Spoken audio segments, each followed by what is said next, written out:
Hey guys, hopefully you're doing well, and I think we need to do some work today, and we're going to start off with gaseous exchange. Now, gaseous exchange is quite a cool section because it tells you how we take in oxygen, for instance, and give off carbon dioxide and the whole thing that we need, right? So what we're going to do in this lesson, if I have a look down here at the board, right, we are going to do the following things, just the normal key concepts, just so that you can see where I'm coming from, right? So let's get some colors going here. Let's see, this lesson, we are going to define gaseous exchange, which is the main thing, because a definition is very, very important, because they always ask you in your multiple choice questions and your one-word answers and match the columns and all of that type of stuff, right? And definitions are very, very important. If you know your definitions, you are going to be able to understand it. Right, so that's the first thing. We're going to define it. Next thing, we are going to look at the requirements, right? Look at the requirements that we need. It's very simple. Look at the requirements for gaseous exchange, or sufficient, efficient exchange. So how are we going to make it easier? It's quite simple, right? And if you concentrate, we're going to get there, right? The next one, we're going to study gaseous exchange in various organisms. So it's not just us, right? We're going to have a look at, I'll give you one example, like the frog, right? We're going to have a look at how they do it, because they are not as complex as us, right? So they've got an easier way of doing it. Okay, so we're going to have a look at that as well. And, oh, I've actually put it down. We're going to have the earthworm, the locust, bony fish. That's quite cool. Not just fish, bony fish, right? Dicotyledonous plants. Remember what dicotyledonous plants is? For example, the bean, right? Not the millie. The millie's monocot. Dicot meaning two cotyledons, right? And let's see, we're going to look at gaseous exchange in humans, right? That's a big one. In humans, that's me and you. We're going to give it horns in that, right? And we're going to look at the how we take our things in. So inhalation, exhalation, all the nice parts, right? And not just, it's going to actually go in, and we're going to look inside where it goes and how we take it in and how we let it out, right? We're going to have a look at that. And let's see, transport of gases, right? How are we going to take it around the body? We're going to, well, that's transport of gases, of course, and homeostatic control of breathing. In other words, why do we breathe? How do we get it across certain places? That's what we're looking at. And then we're going to do some diseases, which is very important. Diseases associating with gaseous exchange. Nice and easy. That is what we're going to do today, right? Simple, very easy. And remember, we always start with less complicated animals when we go through it. Right, okay. So here we go. Hopefully you got your thinking caps on, and we're going to give it horns. Right, here we go. The definition. This is very, very important. You don't have to say it exactly like I've got it here, right? But you got to say it in similar words, right? There's a meaning behind it. So let's see. Gaseous exchange is a process, got to mention the process, is a process that occurs when oxygen and carbon dioxide diffuse, okay, diffuse, you need to know what diffuse is, right? Diffuse across a surface or membrane, right, in opposite directions. So in other words, how you've always been told that you take in oxygen and you give off carbon dioxide, right? So now we need to find out how that actually works, right? That is breathing. Breathing is taking in oxygen, putting it in the lungs or somewhere here, right? Swapping it with carbon dioxide and carbon dioxide coming out. Okay, so I hope it makes sense for you. That's quite easy. Then, gaseous exchange, there we go. Gaseous exchange is needed to provide cells. Remember, this is going to come into contact with other parts. You can't, can you remember that you build on things? So before I explain this again, you've got to understand, we're building on. We did cellular respiration. Can you remember cellular respiration? So let me just read this and I'll explain it again. Okay, it provides cells with enough oxygen for cellular respiration and the removal of carbon dioxide that the cells produce. So let's look at this, right? Cellular respiration, can you remember we're making ATP, right? We're taking glucose and we're breaking it down, right? We're going through the, what's that first process? You've got the electron transport system in there, you've got your Krebs cycle in there, you've got all that different transports, right? And that makes ATP at the end. That is cellular respiration, right? So we're happy with that. Now, we need oxygen inside there, because if you don't have oxygen, you can't do that process. Okay, remember the first process, if you don't have oxygen, we can't take that product and send it into the Krebs cycle. We can only make lactic acid, right? And we don't make enough ATP. We only make 2 instead of 38. Okay, so that is very important. So let's have a look. I've got a diagram over here. Okay, if I bring it up there, this is how it actually works. So what I'm going to do is I'm going to get a different color pen so we can actually see what's going on here. Okay. Here is this piece here, just understand, this yellow part, I'm just going to color it in nicely there. That yellow part over there, okay, that is a membrane. Okay, it doesn't matter what membrane it is, it's just a membrane. Okay, and what it's saying is, if you have a look at the blue and the red arrows, right, that is oxygen and carbon dioxide moving across this membrane. Okay, so let's have a look here.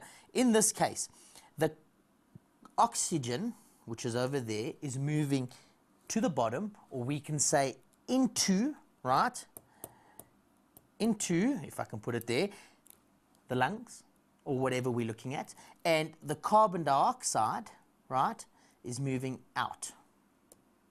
Okay, it's moving out of it. So if you have a look, one comes in, one goes out, one comes in, one goes out. It's very easy. That is the whole process. The only difference is that you guys need to know it in more detail, right? You can't just mess around with little things. You need to know it in more detail. Okay, so let's have a look at this. If I bring this down quite nicely, right, the requirements for gaseous exchange. So there it is, the requirements for gaseous exchange. What do we need? That's what requirements mean. What do we need for gaseous exchange to take place? Okay, so let's have a look at it. The gaseous exchange surface must have, if I can write, must have been. Okay, it's got to have the following stuff. Just the surface. So if I have a look at this, remember I colored this little thing in here? If you look at it, can you remember I colored this green in? Right? That surface or that membrane, right, has got to have the following things. Let's have a look at it. A large surface area. Why would you have a large surface area? Think about it. If I want a larger surface area, it means more oxygen molecules or more carbon dioxide molecules can actually rest on it or be close to the membrane so that it can be absorbed or let out. I mean, think about it.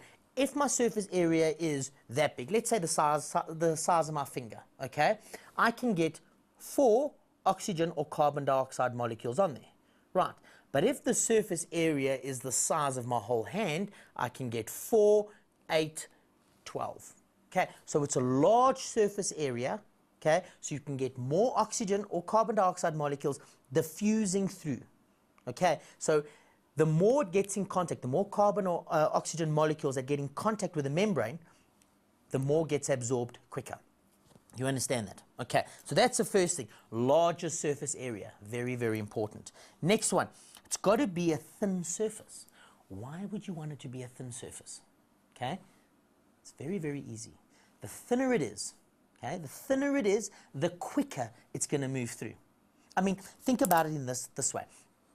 If you know the long distance marathon that they do from Pietermaritzburg to Durban, you know that big one, okay? I'm just trying to think of the name because for the life of me I just can't remember it, right?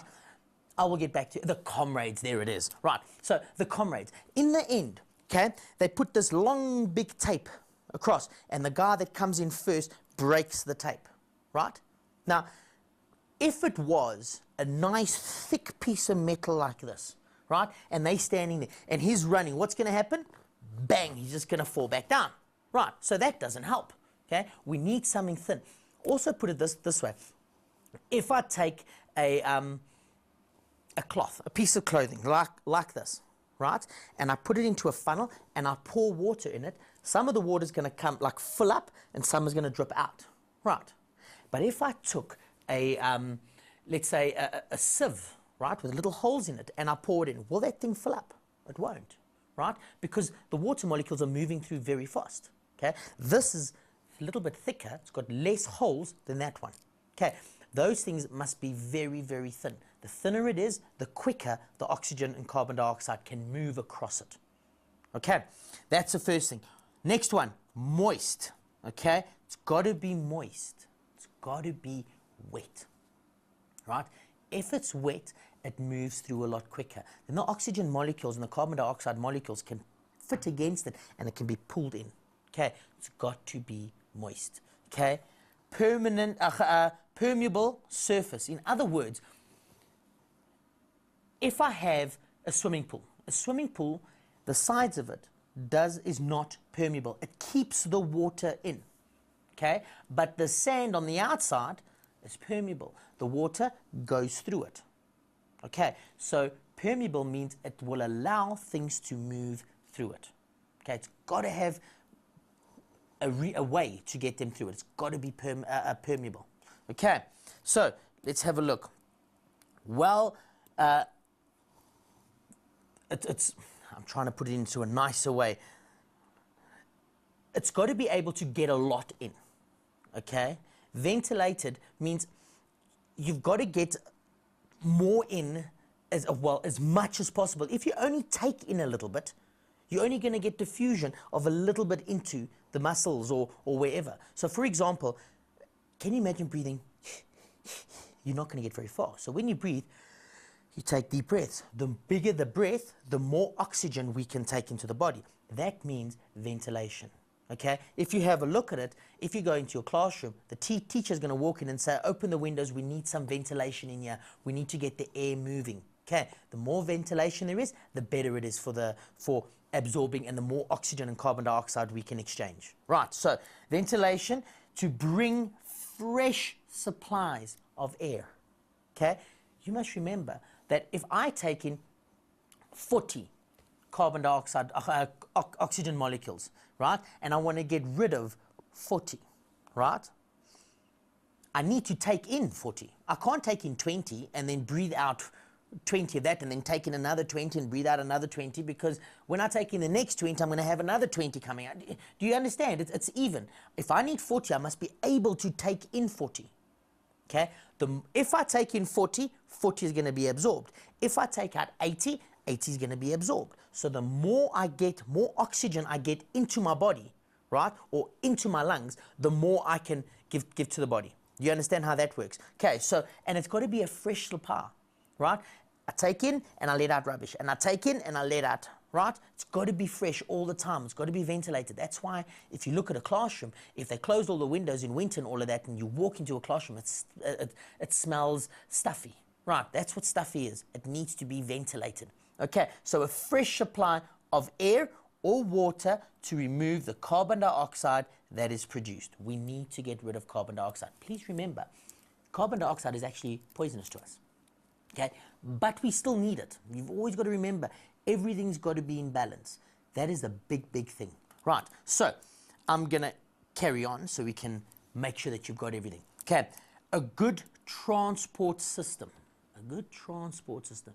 I'm not talking about the buses, right? And I'm not talking about the trains or the aeroplanes for that matter. I'm talking about your blood system, for instance. Okay? It doesn't have to be a blood system. It's just got to be some way of taking that oxygen from where it's going in to around the body, right? The better the system, the quicker the oxygen and carbon dioxide can be moved, right? And we need that as much as possible. Okay, so it's got to have a good transport system. Next one, it must protect surface from drying out. We need to stop it from drying out. Now, where is our lungs? It's on the inside, so it can be moist. If we wore our lungs on the outside, can you imagine having lungs on the outside here, right? They would dry up very easily. And if they dry up, can they absorb the carbon dioxide, the oxygen, and give off carbon dioxide? They can't, right? So we need it to stay moist. It must be protected so that it stays moist. Okay, and then one of the big things, large difference in concentration. So in other words, a steep diffusion gradient. A steep diffusion gradient. Now, I will explain that just now. I don't want to go into too much detail here, right? I'll explain it as we're getting along, because that's very important. Without that, it's pointless.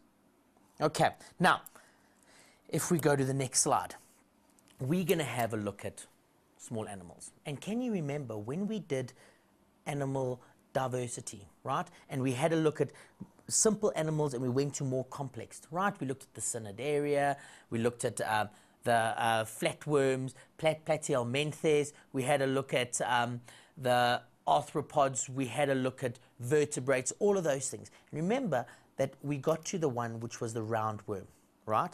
And the roundworm, as you can see, we're going to use the earthworm, okay? Because it's nice and common and you can go see it outside and, you know, you just dig in the garden and it's there. Okay, so nice to have an earthworm, which you guys can go and have a look at and try and find one and feel what it feels like.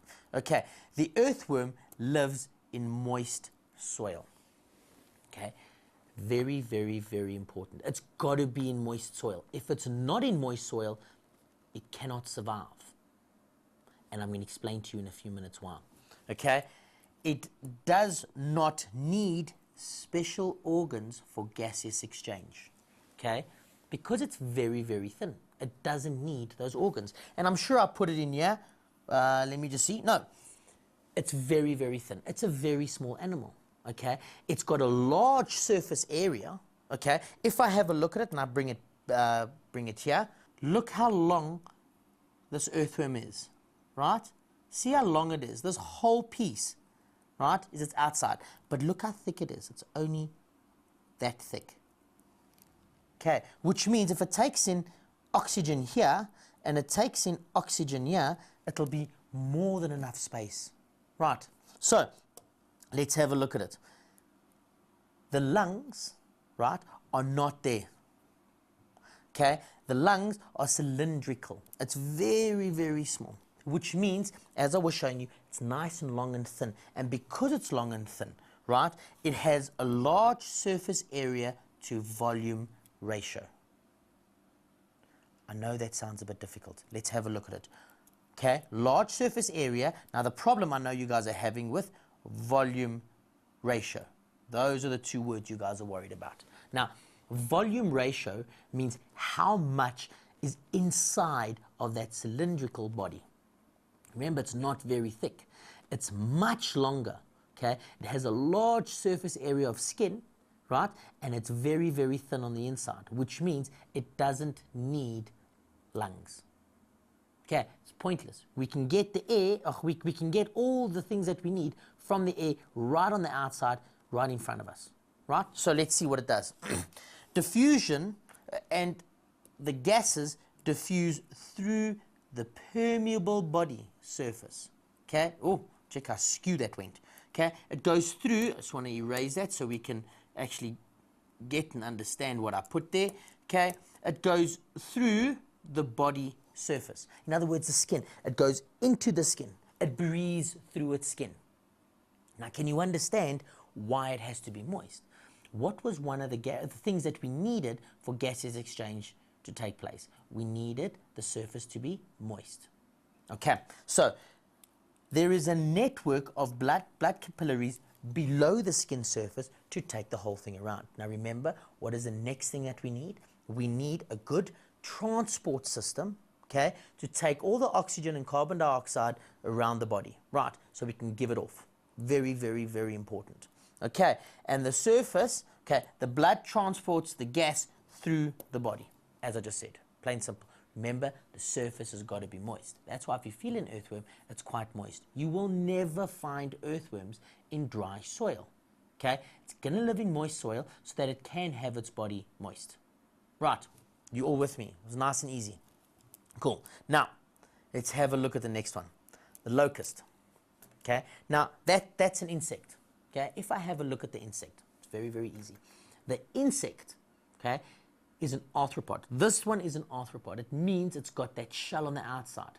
You remember that shell? It's like Arthur. I always say, if you look at arthropods, you look at King Arthur. Everybody know about King Arthur and the round table and the knights. Now, knights, meaning it's got those big steel armors, right? That's how I remember arthropod for these insects. It's got these big, strong armors. Now, that armor is very important because it keeps the animal protected or safe, okay?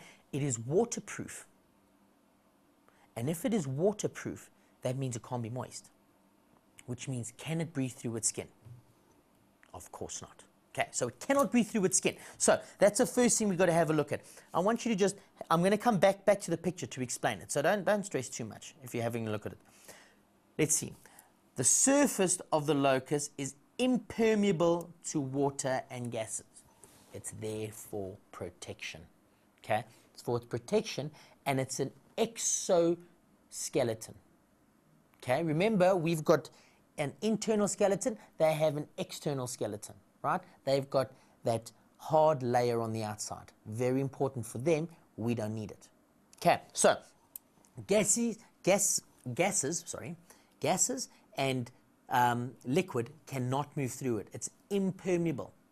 Okay, next thing, branched networks of tubes, okay, called trachea. Now, we're going to talk about the humans just now, but little tubes go from its mouth into this area, and as it takes in the oxygen, right, the little tubes go all over the body so that it can take the oxygen in, and it can absorb it and change it for carbon dioxide.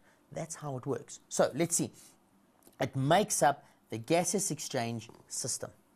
So it's not as complicated as ours. Okay, it's a little bit more complicated than the earthworm. Okay, but it's not as complicated as us big people. Right. So next one. The opening of these things are called spiracles. Right, and the spiracles are not your mouth. But it's similar to it. It's just on the inside. Okay, it's the opening of all these tubes. Okay, and the tubes can open and close. And the opening and closing is very important because we'll have a look here. And the air passes through them into the tracheoles, right? That end amongst the body tissues. In other words, it's not like a blood system. These things branch out like us into all the tissues. Okay, so it doesn't need it's got a blood system, but it doesn't need it. It goes all around the tissues, and from there it gets changed. The gaseous exchange takes place inside that area. Right. Okay, so now let's see. The gases pass across a moist lining in the body, right? The cells, and back out with the blood transporting it. Okay, so it goes into the tissues. It goes through diffusion or osmosis. That's a good question. Okay, diffusion or osmosis. It's got to be diffusion. Right, I'll explain now why again. Okay, so it passes out without a blood transport. Okay, remember, it takes it all in. There's no blood involved with this. Okay, now, last one. Airflow is controlled by the opening and closing of the spiracles. That is very important because what happens as this opens, so let's say as it opens, the stuff moves in and moves out, and then it closes, and it moves in and out and in and out. So it's like us going, right. So that's very, very important. Okay. Now, moves into, as I said, into the tracheas. Okay. So all of this is very important to get together. Okay. Remember, the earthworm breathes through its skin. These guys have got semi-lungs. Does that make sense? It's not lungs, but it's a start of lungs. Right. They are becoming more complicated. Does it make sense? Okay. So now that they're more complicated, I want to go on to something that is a little bit more complicated. Okay. The bony fish.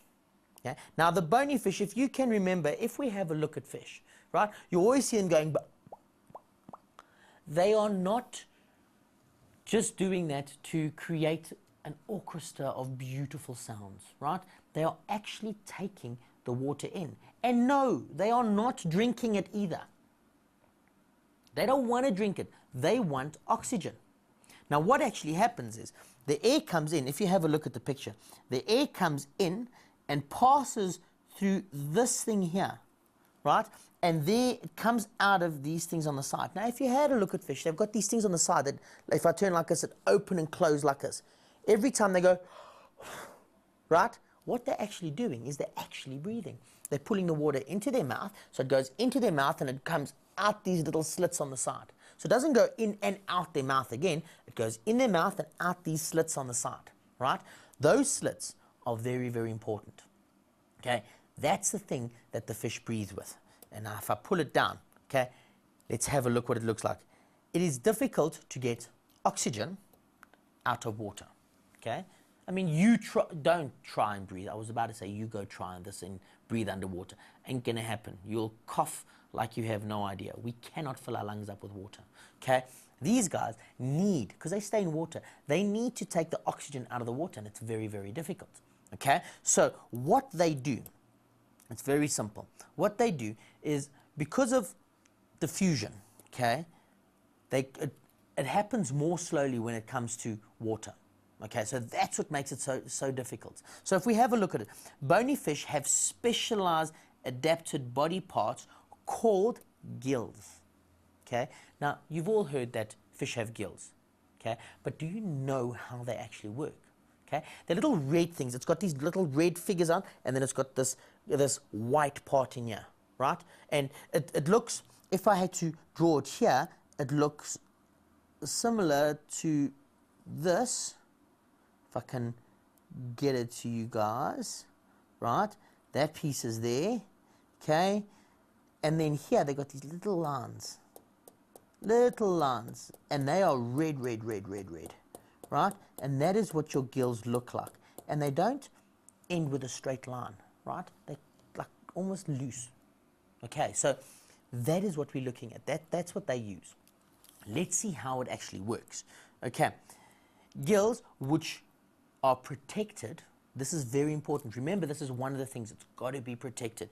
It is protected by a bony covering called the, see, these big words are ridiculous. Right, they're called the operculum, okay? Now that there protects them. It's those things that open and close. They're nice and hard. It's a flat bone, okay? And it needs that to protect it. If it doesn't have that, the lungs or their lungs or gills will be destroyed very easily. Okay, now each gill is made up of 2 rows of filaments. I was explaining that to you, right? Which are made up of thin, flat plates called lamella.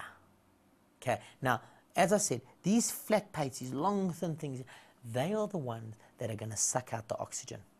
Okay, so let's pull it down and let's have a look at it. Have a look at this picture over here. You can see where I'm drawing now. Okay, this picture is very important. Look how, if you have a look at it, the lamella is this piece that goes across over here. Can you see it? That is the lamella. If you have a look at the lamella, see how it's pointing to that specific part over there. Okay, the lamella is between it. Now, if you have a look at it, all the little blood capillaries, can you see? Look at the blood. It says here, wait, oxygenated blood, there it is, deoxygenated blood, and all of these things on the side here are all capillaries. Okay, now the water runs across and then it moves into this lamella, and the lamella pulls out the oxygen and sends it to the blood. Can you get that? It's not as difficult as you think. Okay, so we have that, and that's very, very, very important. Okay, let's have a look at the next part. The lamella have a rich supply of blood capillaries. You can see it. Look how many there are there.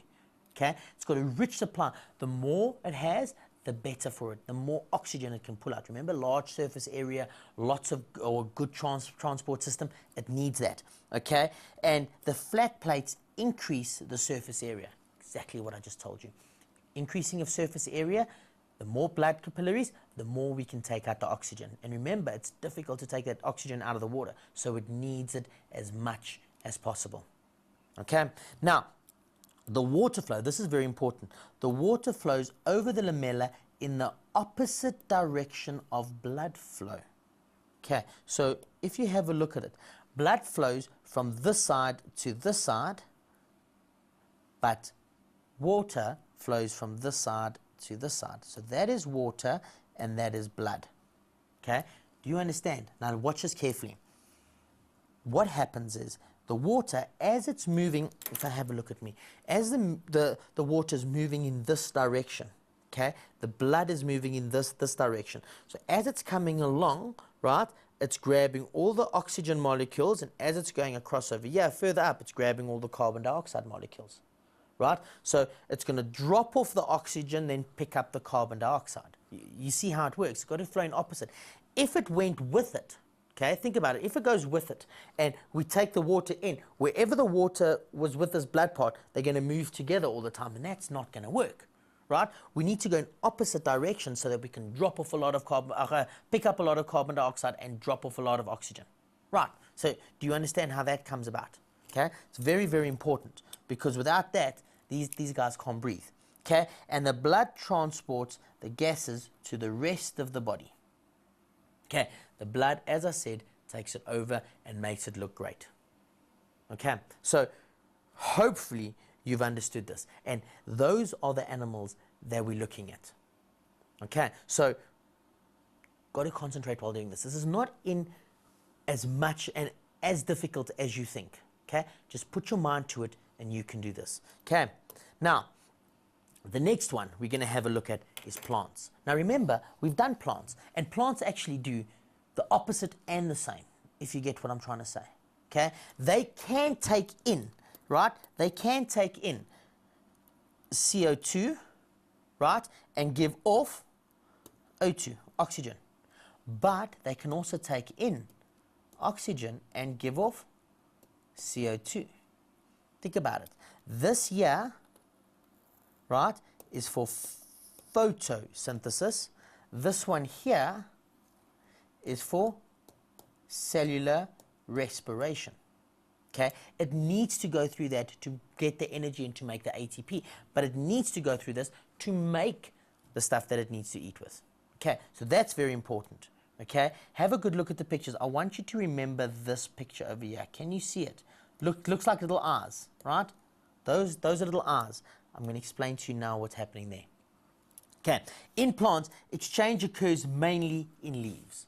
Mainly. It doesn't mean it only takes place in leaves, right? It also takes place in the stems now and then, okay, because they're green, right? And they can photosynthesize, and sometimes they need to get the oxygen in there and the carbon dioxide, okay? But it mainly happens in leaves because most of our plants are green leaves, okay? Then, the leaves are very thin and flat and have a waxy cuticle. The waxy cuticle is there, right, to stop water loss. It needs to keep as much water as possible because it needs the water for photosynthesis. Remember, photosynthesis is taking the light from the energy and breaking the water molecule down to get energy. Okay, so it needs the water. The leaves, and remember, it's got to have thin. Remember, that's one of the requirements. The membranes have got to be very thin. Okay, the leaves have a specialized pore called the stomata. Can you remember those eyes I was telling you? There's one. Okay, that is stomata. Okay, and on the edge of the stomata, they've got a single cell called a guard cell. That's this piece here, just that piece there. Can you see half of it? If I can get there, just half of it is a guard cell. A guard cell almost looks like a bee.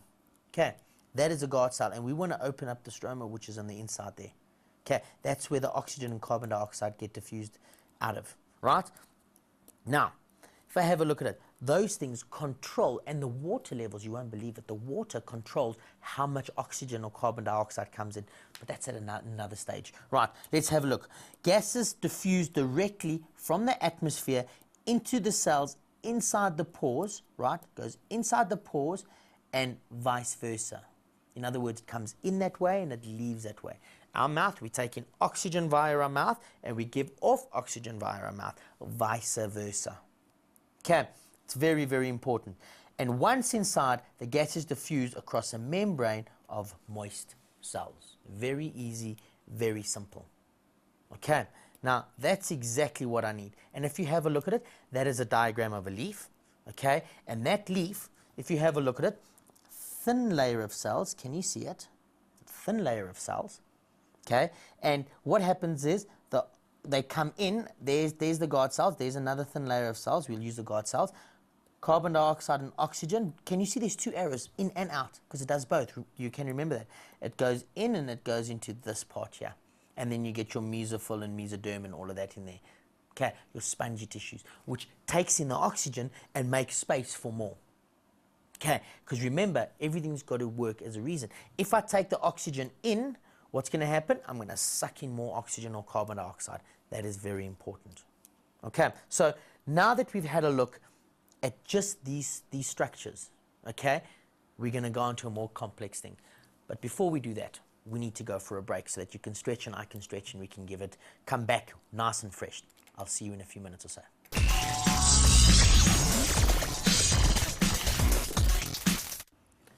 Now that you've had a good stretch and we're relaxed, right, let's carry on. But now we're going to go to the more complex part, right? And as you can see, I'm going to put, if you have a look down at the screen here, it's gaseous exchange in humans. Okay, now this becomes more complicated, and this is where we need to know our stuff. Okay, this is very, very important. Okay, firstly, we need to look at different ways of saying inhalation and exhalation, because we're biology students and we need to make, well, life science students, should I say, and we need to actually see how it works, right? And we need big words because we're clever, simple. So let's have a look at it. We're having a look at inspiration, right? There it is, inspiration. That part there is taking air into our mouth and into the lungs. Okay, let's have a look at it. It's the external intercostal muscles contract. Now, what in the world am I talking about?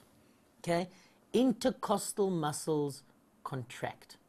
That sounds German. Okay, so if that is German, we need to fix it.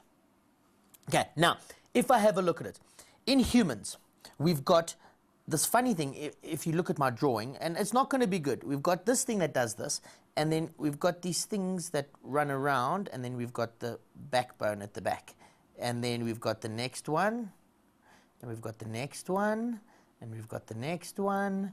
Can you all see what I've done, what I'm drawing, right?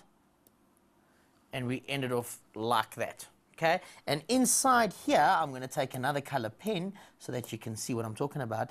Inside here, we've got these two things that does this, okay? They're the lungs. So you see those pink things, right? Those pink things are your ribs, okay?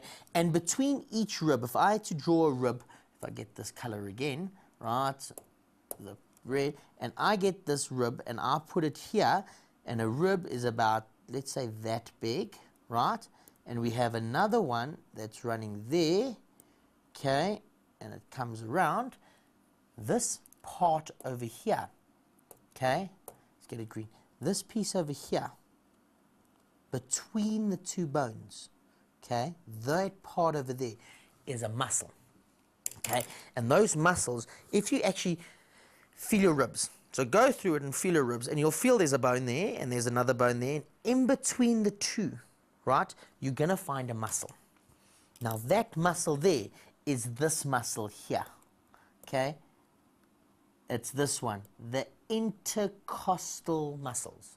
It's the muscles that you find in between your ribs, okay, your intercostal muscles. Now those muscles contract, right? Rising the rib cage upwards and outwards. So in other words, as these muscles contract, the whole chest expands, right? It goes upwards and outwards. Okay, watch carefully. If you do it, just try it, right? You're going to stand there and go, see how everything moves up. Okay, it doesn't just stay there, watch. That's very difficult, right? You're going to take a nice big breath. It goes in, your chest comes out, everything moves outwards, right? The intercostal muscles contracting pulls that out. Okay, so that is very important. The next thing, you've got this thing called the diaphragm. So let's have a look at it. The muscle of the diaphragm contracts. Diaphragm contracts. So if we have a look at the human body, right, and we've got, I like drawing here, and we've got these lungs, right, these funny things that take in oxygen, right, there they are. Okay, cool, right? if you have a look at it, your body is divided into two parts. You've got the top part, and then you've got this band that runs across, and this band looks like this. See how semicircular it is? There's a band there, right? And that band is called your diaphragm, okay? It stands like this, okay? Now, every time you breathe, every time you take in oxygen, okay? So you inspiration. When you do inspiration, what happens is this diaphragm contracts and it goes flat. Okay? Now, if it goes flat, I'm increasing the volume of space on the inside. And the minute I increase that volume space on the inside, I create a vacuum. And that vacuum sucks your lungs out. And if I pull the lungs out, what happens? We need to fill it with something. Okay, and if we fill it with something, it fills with the air that we're opening. So this contracts, your lungs are pulled because of the pressure on the inside, are pulled outwards, and because they're pulled outwards, stuff goes on the inside, right? Because if you've got nothing in there and you make it bigger, we need more stuff. Okay, it's like you climbing in the bath. Think about it. Your bath level is one height. The minute you climb in it, what happens to that height? It builds up. Okay, same thing. If I've built it up, it means that something's got to go in there. Otherwise, how would it go up? Okay, very, very important. So, as the lungs get pulled outwards, right, the oxygen comes in, or the air, should I say, comes in and fills those big gaps. Right, so that is how, okay, that is the exact way we breathe. Intercostal muscles contract, making the chest move up and outwards, right? The diaphragm contracts, pulling it down, and as it pulls it down, it increases the vacuum inside this space, which sucks up the lungs or makes the lungs go bigger, and the lungs get filled up with air. Very simple. Okay, now, if I have a look at it, the diaphragm, as I said, the diaphragm flattens, and the volume of the thoracic cavity increases. Okay, it makes it bigger. Okay. The air pressure inside the lungs decrease below the pressure of the air inside the atmosphere. That's exactly what I'm trying to tell you. That just sounds like big words, right?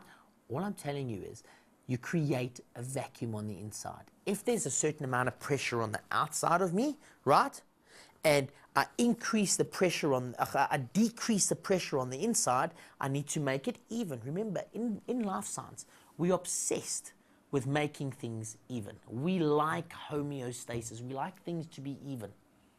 Right, so if the atmosphere pressure is high and the internal pressure is low, what is going to happen? I'm going to try and even it out. So the air moves into the lungs. Okay, so there it is. Therefore, the air on the outside of the body flows into the lungs. Why? To equalize the pressure, and the lungs inflate with air. Nice and easy, nice and simple, and you can do that. Right, that's what we need to do. Now, let's have a look. I've got a nice diagram here so you can actually see it.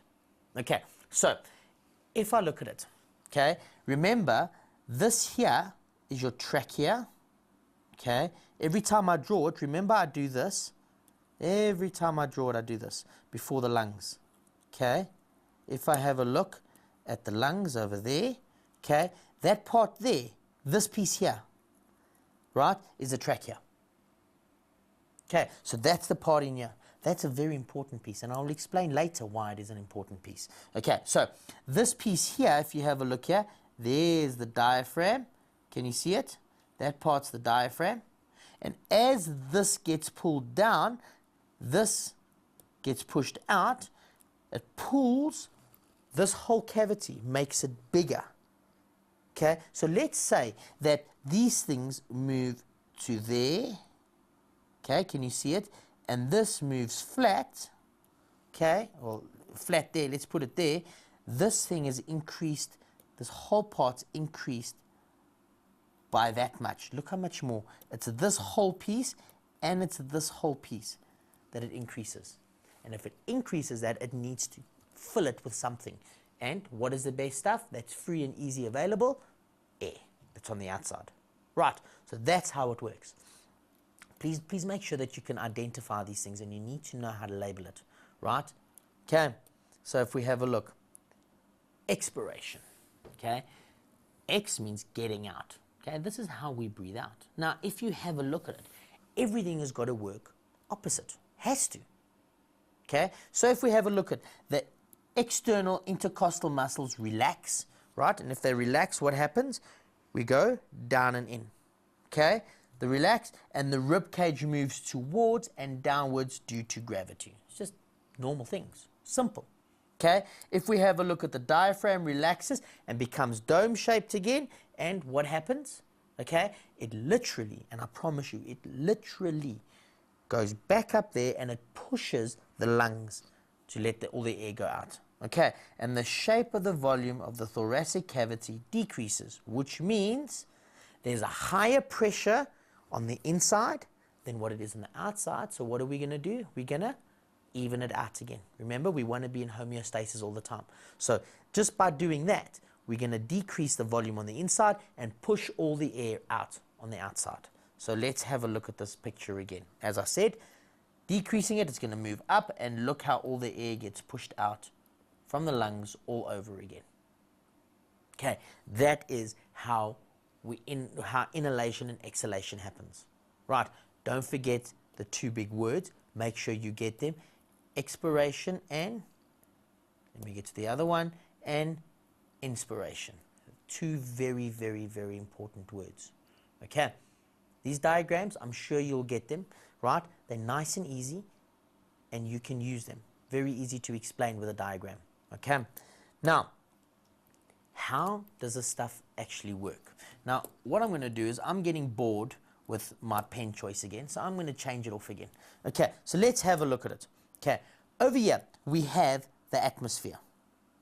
Okay, this is the atmosphere. It's the air all around us, right? Now, I need to take air into the lungs. So how do I do it?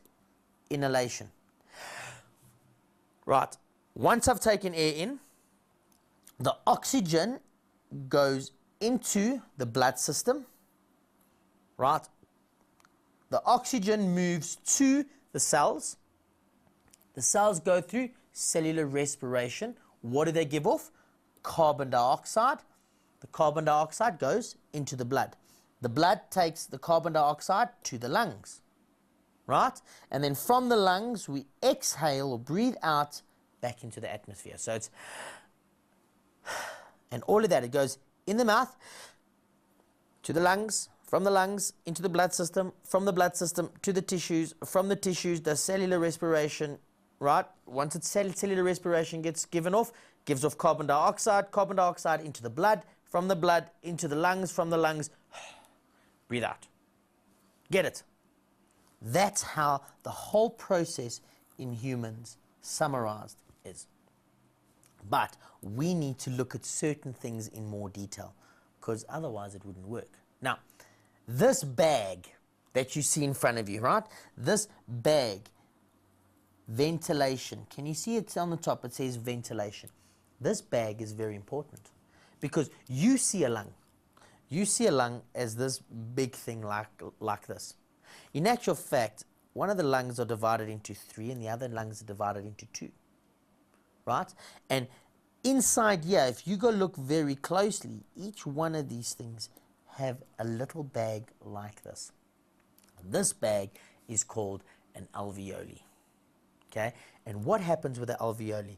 It's, I need to go to a nice pink pen, otherwise you're not going to see it. But the alveoli increases surface area. Look at the surface area that it has. It's much bigger than something flat. Okay? This part that's running over here, that comes down here, is a blood capillary. So what happens is the oxygen, the air moves in, right? They come and stand here on the side, right? They line up. There it is. They move into the blood. Okay? They move into the blood. The carbon dioxide moves out of the blood, and the carbon dioxide gets given off, and the oxygen stays inside. That's the whole process. This thing here is nice and moist. Okay? You need to know the alveoli. Okay? They can ask you to draw it. It's not very difficult. Okay? Next thing, what do you think this is? Do you think it's dry? actually very moist. Okay, because how would you know it's moist? How can you check if it's moist? Okay, go to a window, go to a mirror and go against it. What do you see? Water vapor coming out. So those lungs are actually quite moist on the inside. Okay, and if they're moist, it means they're going to take in oxygen and give off carbon dioxide very easily. Okay, next thing, have a look, right, at the cell. It's only one cell thick and it's a nice and thin cell, right? We do that so it can absorb very quickly and give off very quickly. The quicker we can do that, the better. Okay, so if we carry on, before we even get to diseases, I need to show you, very important, how this actually works. Now, if you have a look, okay, if you have a look at breathing, you guys have all seen movies where people dive into the water and somebody's busy drowning, and what do? They take in oxygen, they breathe in, they dive into the water, they go down to them, they put their mouth against the other person and they breathe oxygen into them. But how is that possible? I mean, think about it. I've took in oxygen and I'm only giving off carbon dioxide. Doesn't work like that. Okay? You're going to still breathe out some oxygen. Because, I mean, if I've got, let me go up here where there's some space. If I've got 20 molecules of oxygen, right? When it goes into the lungs, I'm only going to use 10, okay? So I'm going to use 10 of them, right? 10 are going to go across. What I'm going to be left with? 10. What I'm going to do with the 10 oxygen? I'm going to breathe it out, okay? That means, look here, 10, 10. What does it tell you? It's even. Same with the carbon dioxide, okay? If I've got 20 of carbon dioxide, okay, I need to give the lungs 10 and the body keeps 10. Now, one of the things why you know this is if you have a look at people who hyperventilate. People that hyperventilate, when they go through hyperventilation, they go, right? And they always say, grab a brown paper bag and breathe in there. Why would they say that? Okay, it's very easy. There's enough, you're breathing out enough oxygen for you to survive, right? But the problem is that you're breathing out too much carbon dioxide. And if you breathe out too much carbon dioxide, you can't get homeostasis in your body, right? So you need carbon dioxide as well as it's poisonous to us. So we need both. So when you breathe into that paper plastic bag, you're taking in carbon dioxide with oxygen to restore the balance. Because if you don't, you can pass out because of the breathing.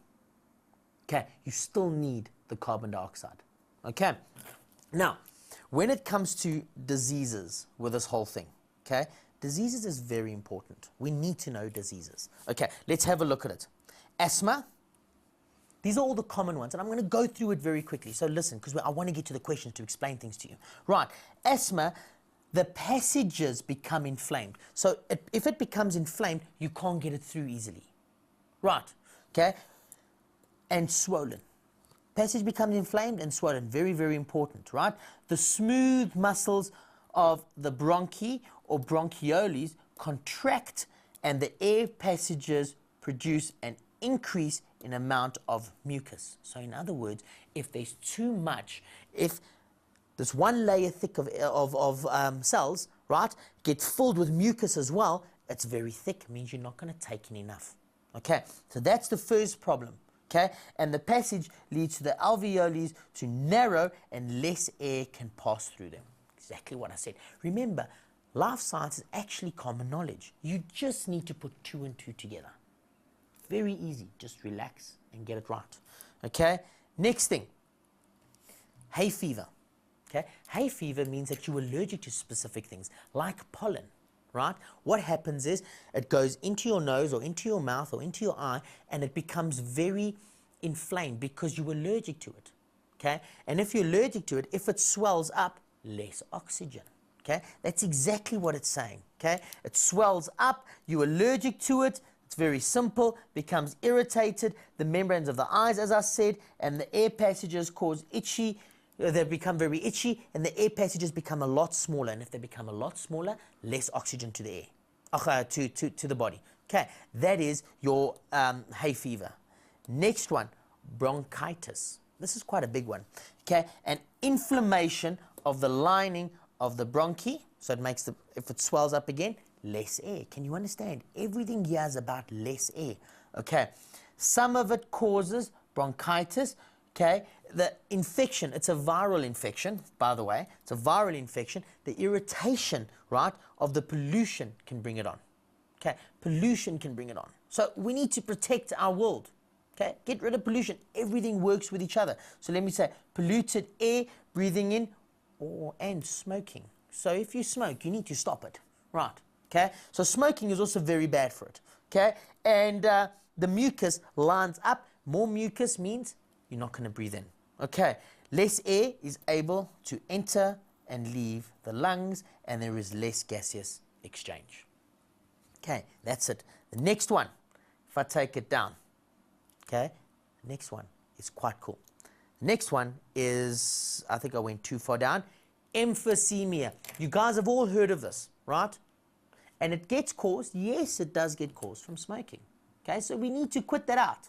Okay, let's see. Emphysema, thin walls of the alveoli break down, forming a large airspace in the lungs. Alveoli is a sac, and if that sac breaks down, how are we going to put oxygen or get rid of carbon dioxide out of the blood?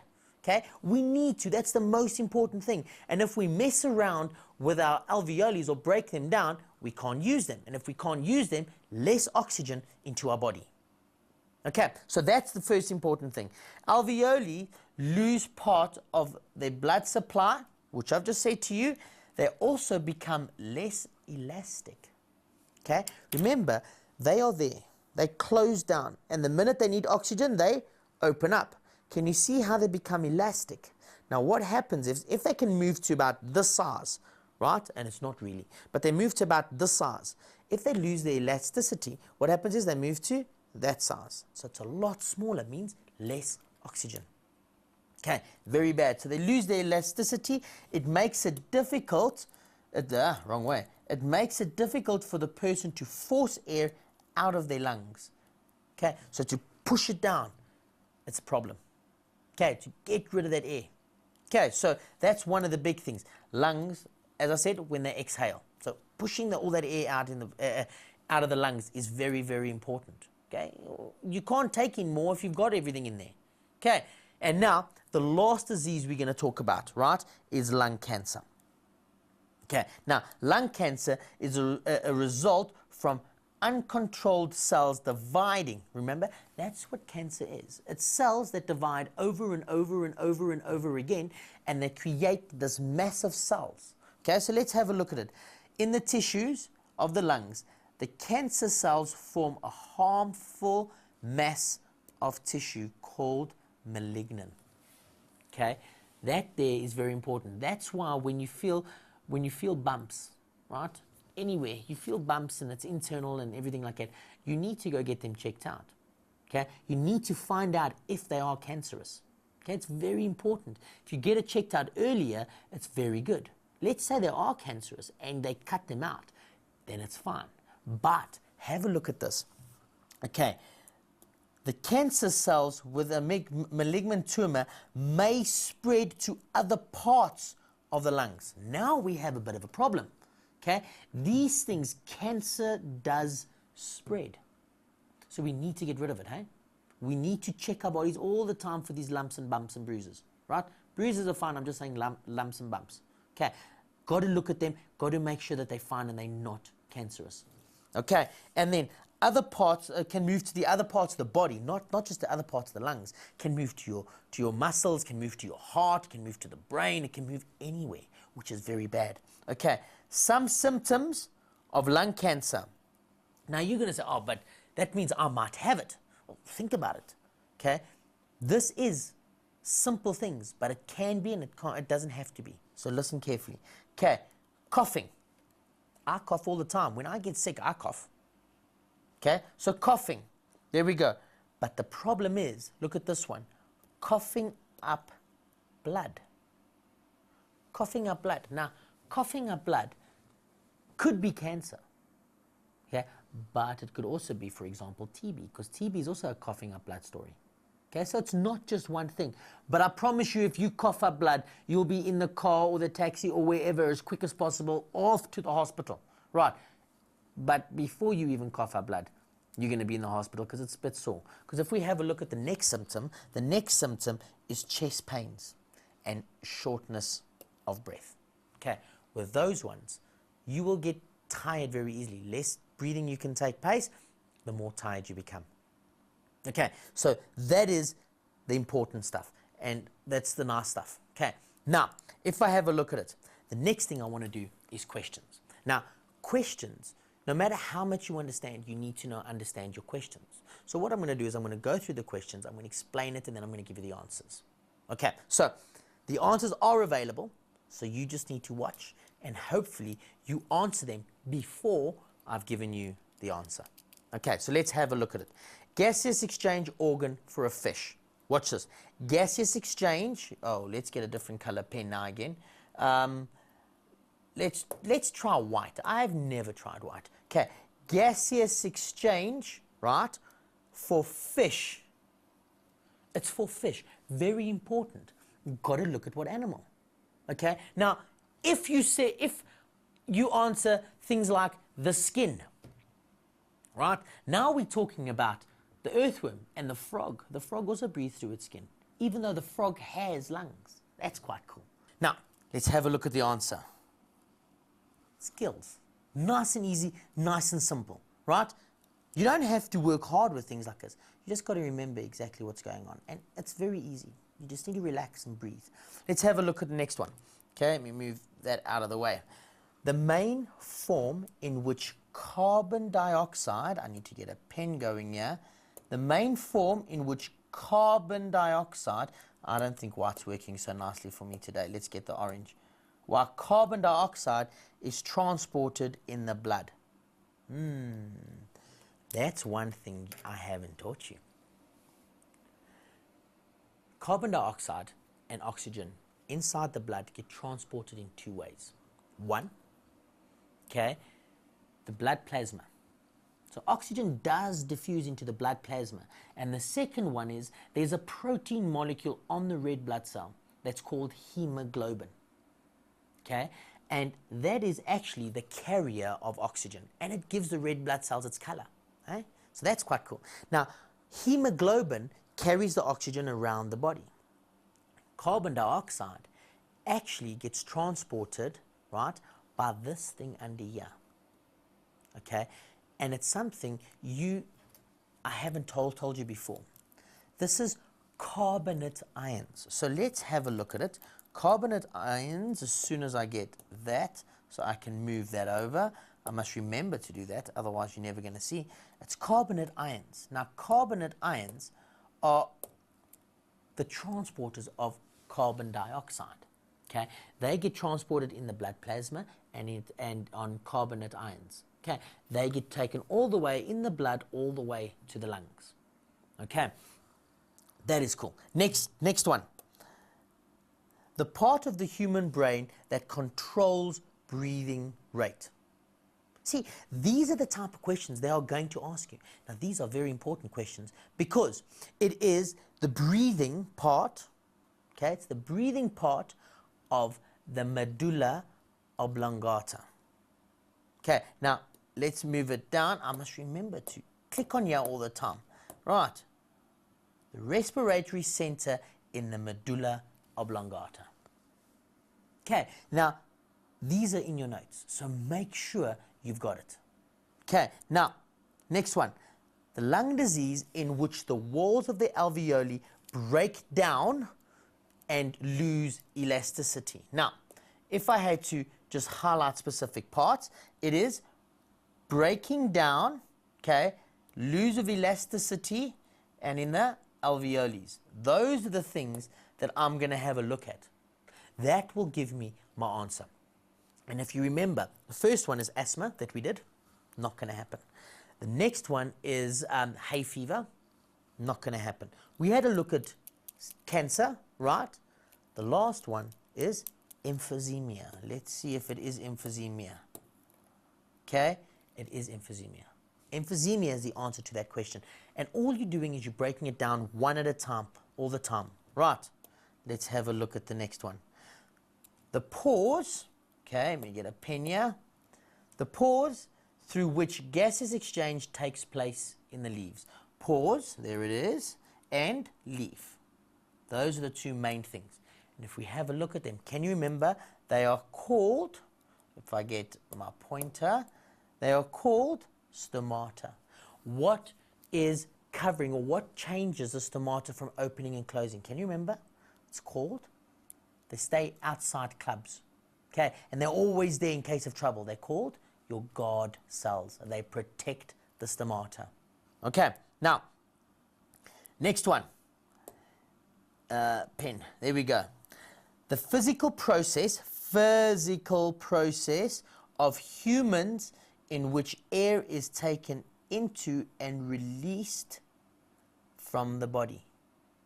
Into and released. Now, it can't be inhalation, it can't be exhalation. Okay? Now, this one is going to trick you a little bit. Okay? Can't be inhalation, can't be exhalation. Okay? I would, whenever I look at this, I think of when you walk into a classroom, that stuffy feeling. Okay? Because it's both. And that to me is ventilation. Okay, both of them together is ventilation. Inhalation is just the one, exhalation is just the other. Okay, so that's the next one.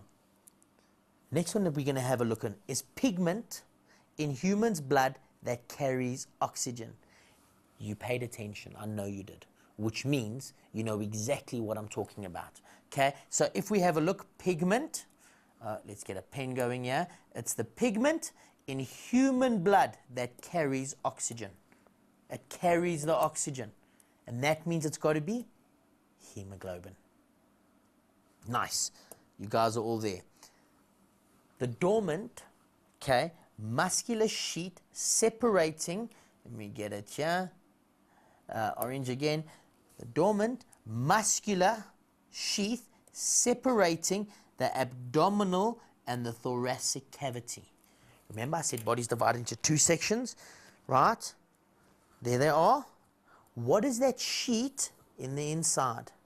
Okay, it is called, very easy and very simple. Remember, you need to do all your definitions, and you can get these with ease. It's your diaphragm. Have a look, diaphragm. Okay, now, next questions. Question 2. It'll be a little bit more difficult, so hopefully you've got your thinking caps on. Okay, here we go.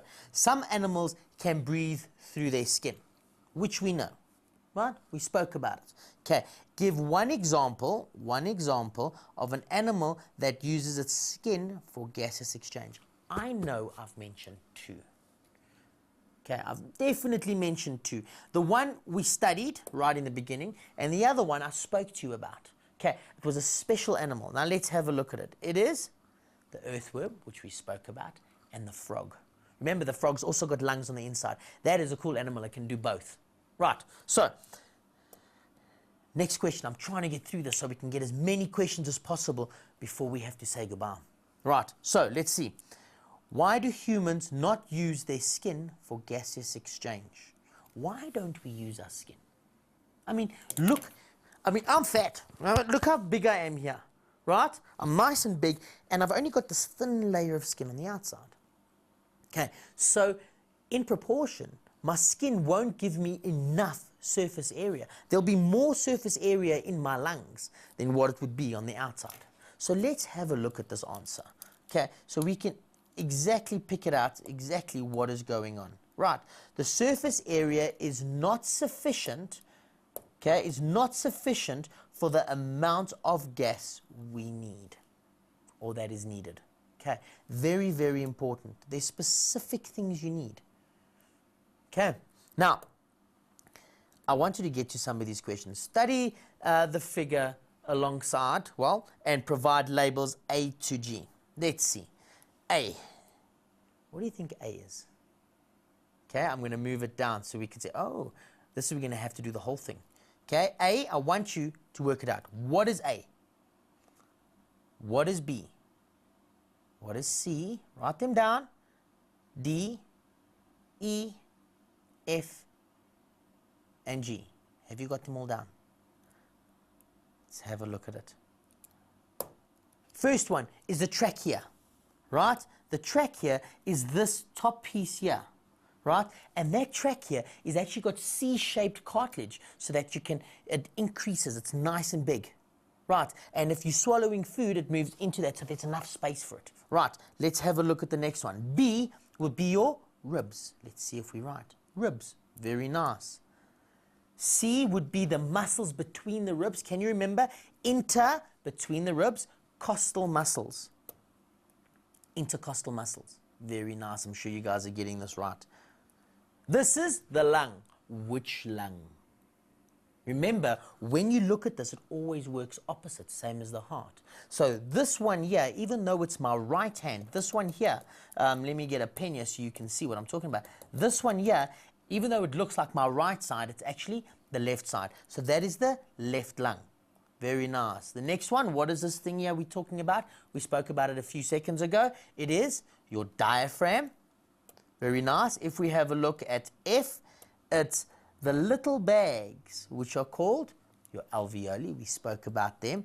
And then, of course, your last one is the little tubules over here. The little tubules, right? And they are your bronchi. Okay, your bronchus. Very nice. You get your bronchus, which are the big ones, and then you get the very small ones, which are your bronchis. Okay. Now, if I have a look at the next question, I like getting to as many questions as possible so that we can actually get there. Right, and you can understand how we're going to ask questions. The figure above represents gaseous exchange across an alveolus, right? Alveolus is 1. Okay. The X indicates the direction of the flow of blood.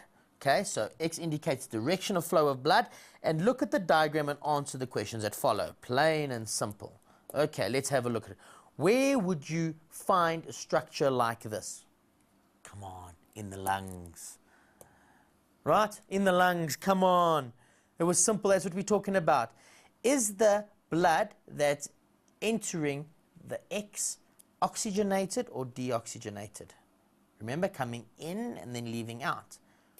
We're coming from the muscles, then going to the lungs. So it is deoxygenated blood. Right.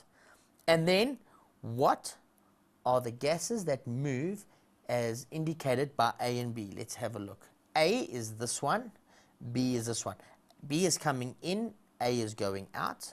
So A would be your carbon dioxide and B will be your oxygen. I'm telling you, you guys are smart. This is very easy. Okay, the labels, provide labels for C to G. In other words, all of them. C, how does it go? A, B, C, D, E, F, G. So all of them. This one, if I can get a pen going, this one here is a red blood cells. D would be your blood plasma. I'm trying to give it going. E would be your thin layer, your thin external layer of the alveoli. F would be a mucus because you can see the little dots, and G would be your artery or your capillary walls or your capillary. Let's see if you've got it all right.